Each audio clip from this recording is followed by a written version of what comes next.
গরম মালাইটা কেকের মধ্যে দিয়ে দেব।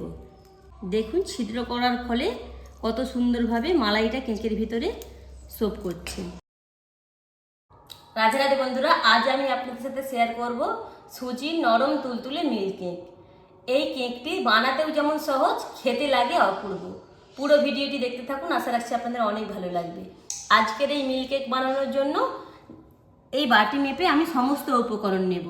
আপনারা চাইলে যে কোনো কিছু একটা পরিমাপ করে নেবেন, তাহলে সমস্ত কিছু উপকরণ নিতে সুবিধা হবে। আজকের এই সুজির মিল্ক কেক বানানোর জন্য এই বাটি মেপে আমি সমস্ত উপকরণ নেব।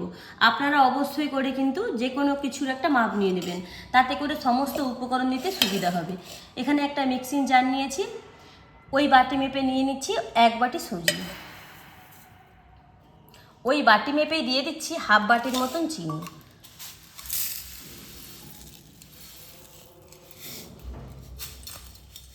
চিনির পরিমাণটা এখানে একটু আপনারা কম বেশি করে নেবেন। আমি এখানে হাফ বাটির মতন দিচ্ছি। এরপর দিয়ে দিচ্ছি ওই বাটি মেপে 1 বাটি লিকুইড দুধ। এটা গরুর দুধ দিচ্ছি, আপনারা চাইলে যে কোনো লিকুইড দুধ দিয়ে দিতে পারেন। এই গরুর দুধটা আমি জাল করে ঠান্ডা করে নিয়েছি। মিক্সিং জারের ঢাকনাটা না লাগিয়ে আমি একদম মসৃণভাবে এইটাকে পেস্ট বানিয়ে নেব। সুজিটাকে আমি একদম মসৃণভাবে পেস্ট করে নিয়েছি।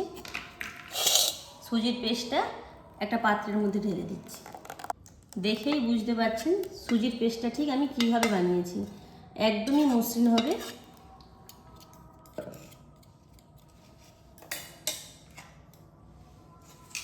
এরপর দিয়ে দিচ্ছি ওই বাটি মেপেই হাফ বাটির একটু বেশি ময়দা। ময়দাটাকে অবশ্যই করে কিন্তু চেলে নিতে হবে। সুজির পেস্টের সঙ্গে ময়দাটাকে খুব ভালোভাবে মিশিয়ে নেব।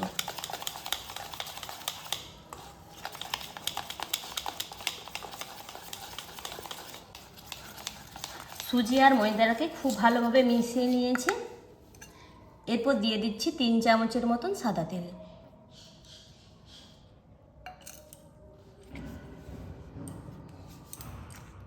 দিয়ে দিচ্ছি হাফ চামচের মতন বেকিং পাউডার।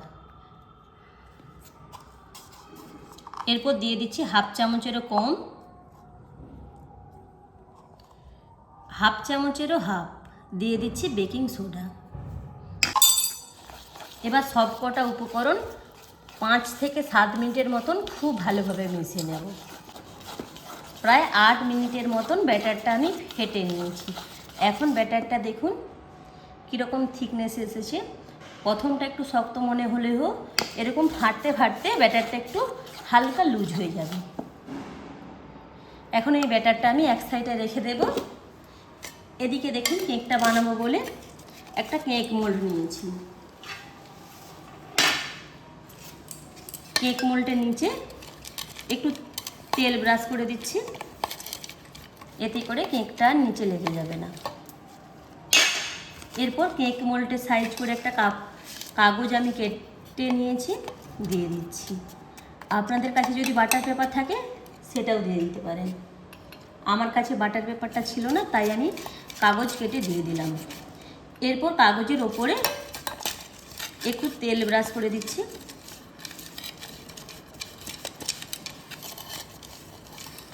চারিদিকটা খুব ভালোভাবে তেলটাকে ব্রাশ করে দিতে হবে। চারিদিকটা খুব ভালোভাবে তেলটাকে ব্রাশ করে দেওয়ার পর কেক বানানোর জন্য যে সুজির মিশ্রণটা করে রেখেছিলাম কেক মোল্ডের মধ্যে দিয়ে দেব।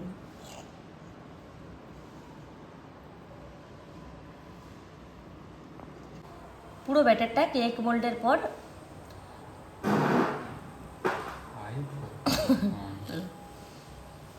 পুরো ব্যাটারটা আমি কেক মোল্ডের মধ্যে দিয়ে দিয়েছি। এখন কেক মোল্ডটা একটু ঝিঁকুড়ে নেব, যাতে ভিতরে বাতাস না থাকে। হালকা হাতে একটু ঝিঁকুড়ে নেওয়ার পর এদিকে দেখুন কেকটা বসাবো বলে আমি আগে থেকেই কড়ার মধ্যে কিছুটা জল গরম করে নিয়েছি, মাঝখানে একটা স্ট্যান্ডও দিয়ে দিয়েছি। এবার কেক মোল্ডটা খুব সাবধানে বসিয়ে দিয়ে ওপর থেকে একটা ঢাকনা চাপা দিয়ে দিচ্ছি। ঢাকনা চাপা দিয়ে 20 মিনিটের মতন কেকটাকে আমি রেডি করে নেব। প্রায় 25 মিনিট লেগেছে আমার কেকটা রেডি হতে। এখন একটা কাঠি দিয়ে দেখে নেব কেকটা পুরোপুরি হয়েছে কিনা। দেখুন কাঠির মধ্যে কিন্তু একটু লেগে নেই, এতে করে বুঝতে হবে কেকটা পুরোপুরিভাবে রেডি হয়ে গেছে।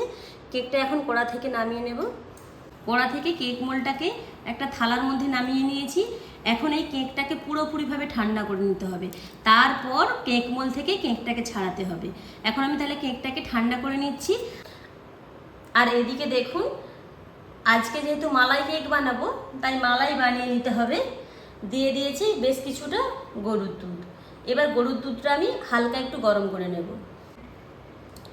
এখানে দুধটা ভালোই গরম হয়ে গেছে। এদিকে দেখুন, যেই বাটি মেপে আমি সমস্ত উপকরণ নিয়েছি সেই বাটি মেপে নিয়েছি হাফ বাটি গুঁড়ো দুধ।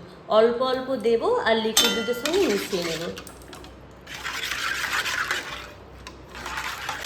গুঁড়ো দুধের সঙ্গে লিকুইড দুধটা ভালোভাবে মিশিয়ে নিয়েছি। এখন আমি ফ্লেভারটা ভালো আসার জন্য 2টো এলাচ মুখ ফাটিয়ে নিয়েছি, দিয়ে দিচ্ছি। 10 মিনিটের জন্য জাল দিয়ে দুধটাকে একটু ঘন করে নেব। 2টো এলাচ মুখ ফাটিয়ে দিয়ে দিয়েছি। এরপর দিয়ে দিচ্ছি 2 চামচের মতন চিনি। চিনিটা দিয়ে দুধটা অনবরত নাড়াচাড়া করে দুধটা একটু ঘন করে নেব। দুধটা 10 মিনিটের মতন জাল দিয়েছি, এতে করে দুধটা এখন মালাই আকারে হয়ে গেছে। এর থেকে বেশি জাল করব না, এর থেকে বেশি ঘন হয়ে গেলে ঠান্ডা হলে আরও বসে যাবে যেহেতু মালাইটা, তাই আর বেশি জাল করব না। গ্যাসটা অফ করে দিচ্ছি। এদিকে দেখুন, ততক্ষণে কেকটা ঠান্ডা হয়ে গেছে। কেকটা দেখুন কত সহজেই মোল থেকে উঠে এলো। সুজির এই মালাই কেকটা দেখতে ভালো লাগার জন্য ওপরের এই অংশটা আমি কেটে বাদ দিয়ে দিচ্ছি। শুধুমাত্র দেখতে ভালো লাগার জন্যই আমি এই অংশটা কেটেছি। এরপর এই যে ওপরের কাগজটা রয়েছে তুলে নিচ্ছি। বাটার পেপার হলে খুব সহজে উঠে যেত, যেহেতু এটা আমি নর্মাল পেপার লাগিয়েছি তাই তুলতে একটু অসুবিধা হচ্ছে। এরপর এই পেছন দিকটা আমি একটা কাঠি দিয়ে ছিদ্র করে দিচ্ছি, যাতে মালাই ঢালার পর খুব ভালোভাবে মালাইটা ভেতরে সোপ করে যায়। পুরো কেকটার মধ্যে কাঠি দিয়ে বেশ অনেকগুলো ছিদ্র করে দিয়েছি। এখন এই কড়ার মধ্যে যে গরম মালাইটা রয়েছে, গরম মালাইটা কেকের মধ্যে দিয়ে দেব। দেখুন ছিদ্র করার ফলে কত সুন্দরভাবে মালাইটা কেকের ভিতরে সোপ করছে।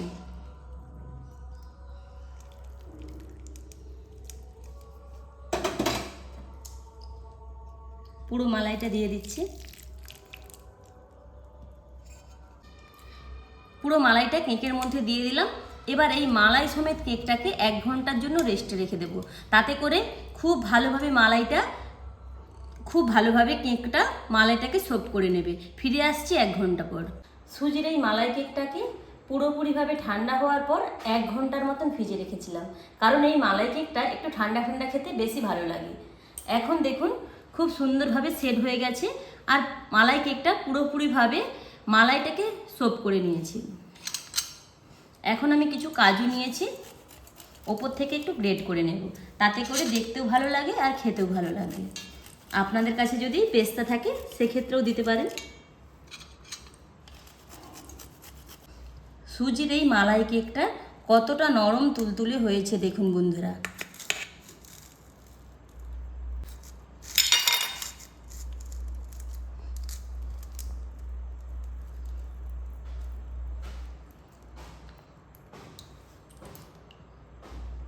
সুজির এই মালাই কেকটা কতটা নরম হয়েছে দেখুন বন্ধুরা।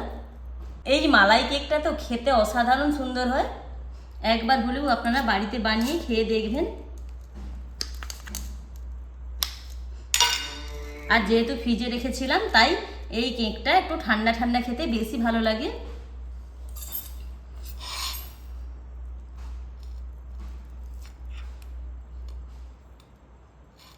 দেখেই বুঝতে পারছেন কতটা সুন্দর হয়েছে আজকের এই মালাই কেক।